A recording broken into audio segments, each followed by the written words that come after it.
I appreciate you being here and part of this moment. Today is an exciting day as we have the announcement of the NFL game dates. The San Francisco team schedule for the 2025 season has been revealed. This is a preliminary version, and we have faith in its accuracy. If there are any updates, we will certainly inform you. With an 18-week schedule and a season of 17 matchups, the team is preparing to bounce back after the previous season, which ended with 6 wins and 11 losses. Let's start with today's question. What will the 49ers' performance be like in 2025? Share your thoughts in the comments, as I'm eager to hear how fans are feeling, especially after the underwhelming performance of the last season. The 49ers will kick off the 2025 campaign with an away game against the Seattle Seahawks, a team that underwent significant restructuring during the offseason. The team made some changes, signed new players, and made some solid draft picks, suggesting that the Seahawks could be more competitive. Additionally, this is one of the fiercest rivalries in the National Football League, and starting the season on the road against Seattle will certainly be a big challenge.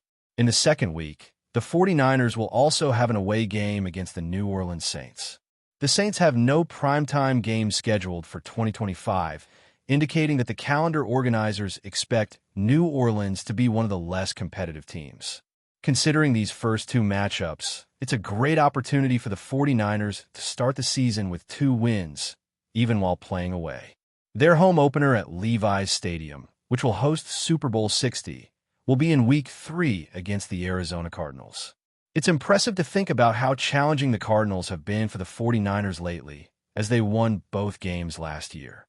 A significant year lies ahead for the head coach and the quarterback. In Week 4, the 49ers will stay at Levi's Stadium to face the Jacksonville Jaguars. Speaking of big promises, this also applies to the quarterback, and the expectation is whether the new offensive coordinator can extract the most potential from him.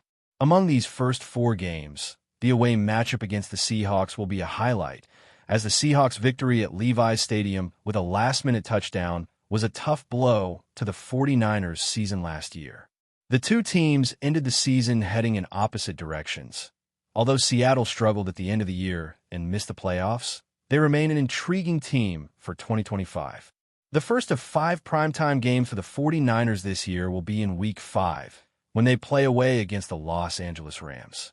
The scheduling of this game seems convenient, as the travel from San Francisco to Los Angeles is quick, which will help with the team's routine. After the Thursday night game against the Rams, there will be a short break before crossing the country to face the Tampa Bay Buccaneers. You'll have a short week ahead, with just 1 trip from San Francisco to Los Angeles. It's a simple flight and a relaxing week. After the game against the Rams on Thursday night, there will be a longer break before heading across the country to play the Tampa Bay Buccaneers.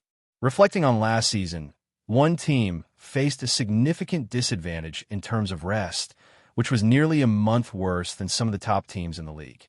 Fortunately, that won't happen this year, as that team is set to have one of the most manageable schedules in 2025 based on the projected wins of its opponents. In terms of matchups, the Rams pose the greatest challenge to a team that eventually won the Super Bowl during their playoff run. The Rams added a talented player, but unfortunately lost another. Their defense is set to become even stronger. A quarterback, a coach, and other players make up a robust Rams roster, which is shaping up as a real threat to represent the NFC in the Super Bowl and compete for the NFC West title. As for the Tampa Bay Buccaneers, last year's game had a dramatic moment when a kicker missed 3 field goals, only to redeem himself with the help of a quarterback in an exciting game-winning run. They lost a coordinator, raising questions about how the offense will perform in the new season. In Week 7, there will be an unusual primetime matchup. Several games during this period feature teams that don't generate much national or global attention, like a team from Georgia. The excitement around that team is low as they head to Santa Clara for a primetime game. This is a chance for San Francisco to shine against a team in trouble that recorded the lowest sack numbers in the league last year, finishing last in sack percentage and among the least effective defenses. In Week 8, we'll see a coach again as a team heads to face the Houston Texans. The Texans had a somewhat disappointing performance last year as a quarterback went through a challenging phase. Initially, this team was speculated to be a potential sleeper in the AFC for 2024, but that didn't materialize as expected. Now, the Houston Texans are gearing up to take the field. Last year, the Texans were somewhat underwhelming as a quarterback dealt with what many described as a tough phase.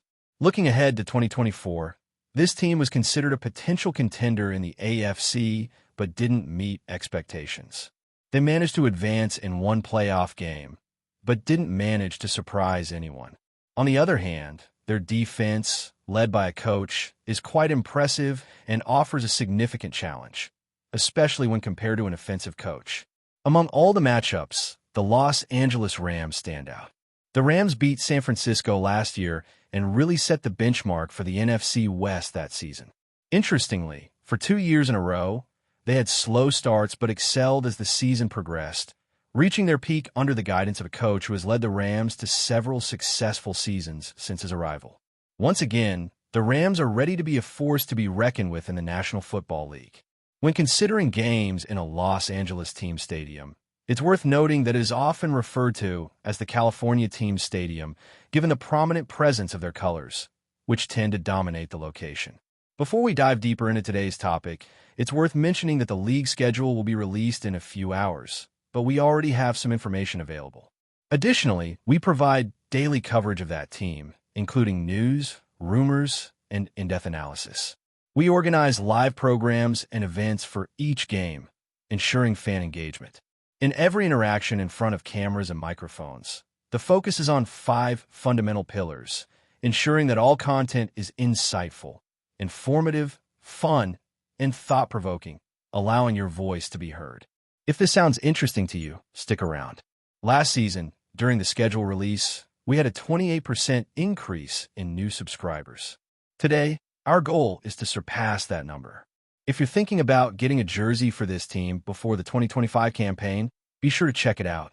There are many models available, and rumors are circulating on social media that the team may reveal some new uniform options. Today, we aim for high goals and to surpass that mark. If you're looking for a jersey as we approach the 2025 campaign, be sure to get yours. There are a variety of jerseys available, and there's a significant movement on social media suggesting that the team may unveil new uniforms for the upcoming year. Comments suggest that they could bring back those stunning dark jerseys, as well as gold or cream options. Several color combinations have been proposed, and now there's a new league guideline allowing teams to use multiple helmets, so stay tuned for that. In the meantime, don't forget to grab your jerseys, which are currently available. There are options for men, women, and children, including authentic replicas, current player jerseys, and ex-player jerseys, ensuring that you find exactly what you want. Now, let's shift our attention to Week 9, where the team will travel to face the New York team. While I don't believe the New York team will make the playoffs, I think they made notable strides from last year. I'm especially impressed by their choice of a defensive player. When you pair him with other talents, you form one of the league's most robust defensive lines, challenging an offensive line that is still a bit uncertain at this stage of the season. Who will be the quarterback for the New York team? Will it be an experienced player or a rookie? We'll know soon, but I have full confidence that the team is on a path of significant progress. Moving on to Week 10, there will be another matchup against the California team. This time, the team will host the opponent at their stadium. In Week 11, the second of the 2 matchups against the Arizona team will take place, marking a series of divisional games. In Week 12, I previously mentioned the primetime games. They won't face particularly scary opponents.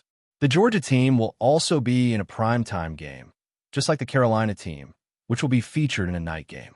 It's important to note that the quarterback's performance at the end of last season makes the Carolina team intriguing, as he displayed improved football in his second year. After their first seasons, these 2 quarterbacks were evaluated in quite different ways, with one having a significant advantage. The team will face another opponent on the road for the second time in 3 seasons. The current coach has an unfortunately negative record against a former coach at this point in the season. There are concerns about the weather conditions, especially in regard to potential challenges during this time of year in a northern city.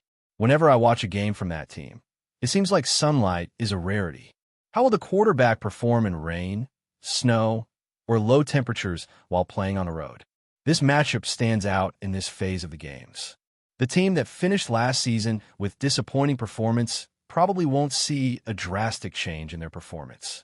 However, if the quarterback manages a significant improvement, it could turn into one of those unexpected challenges.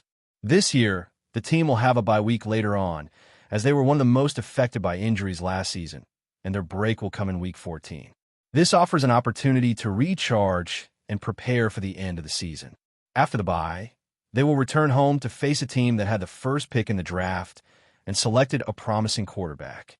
I hope that, as the first pick, he will be playing as the starting quarterback by then, allowing us to observe a player with a unique trajectory as a college player. In Week 16, the team will have another challenge in prime time, this time on the road. These teams are among the matchups that wouldn't be expected to be in the spotlight. However, Week 17 holds an awaited matchup. The team will host one of the most talked-about quarterbacks of the new generation. For this team, there are many uncertainties, and discussions about the end of the season have been quite concerning. The coach has been criticized for not holding players accountable, and one of the quarterbacks even asked to be substituted in a game last season. This is one of those matchups. The 49ers will face a talented quarterback in the Chicago Bears. For a particular team, there are many questions to be answered. The discussions that arose at the end of the season from their camp were quite worrying. It seemed like there was a lack of accountability among the players. A young quarterback asked to be substituted in a game last year. His accuracy was a concern in college, and that challenge continued at the professional level. Will a specific player be the starting quarterback?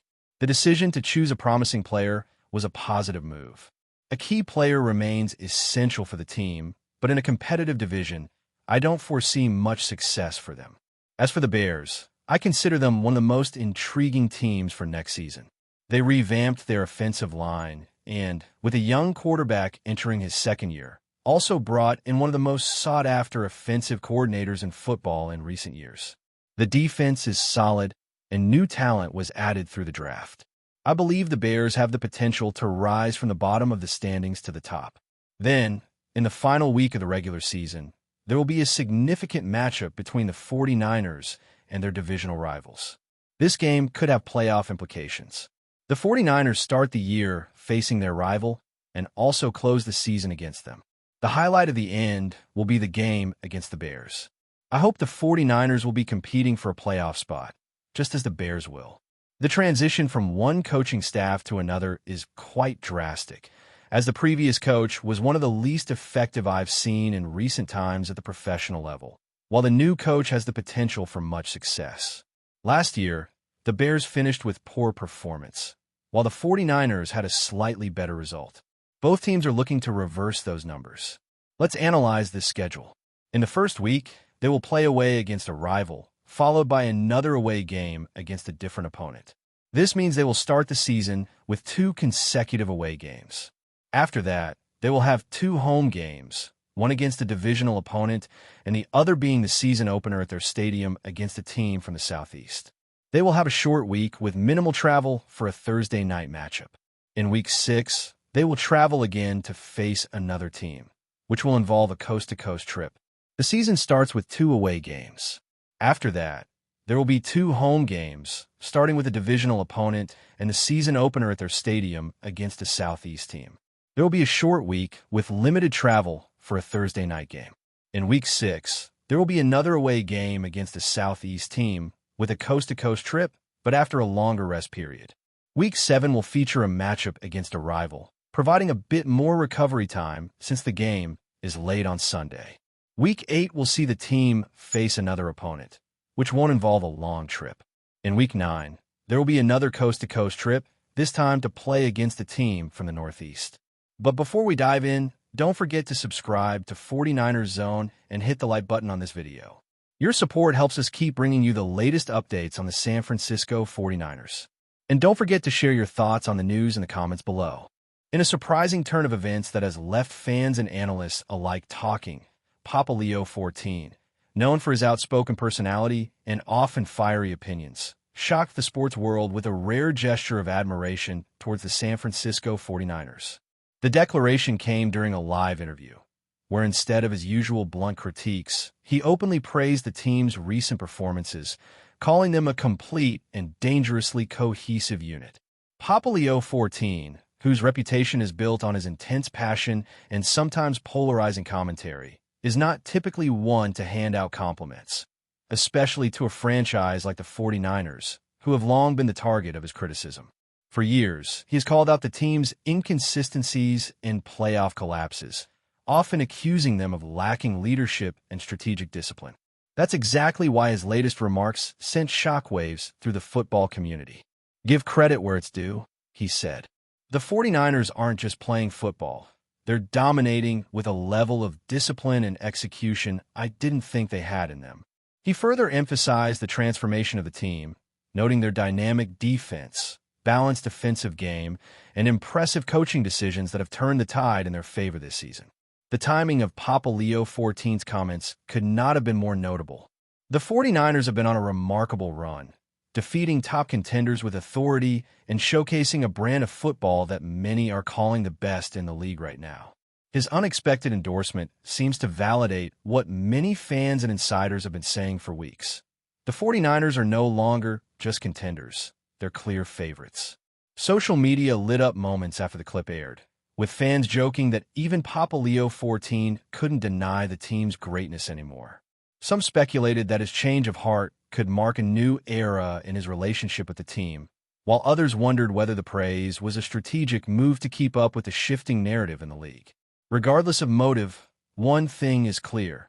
When someone is notoriously hard to impress, as Papa Leo 14 gives credit, it resonates. And with the 49ers continuing to prove themselves each week, it looks like the football world, Papa Leo 14 included, will be watching them very closely from here on out.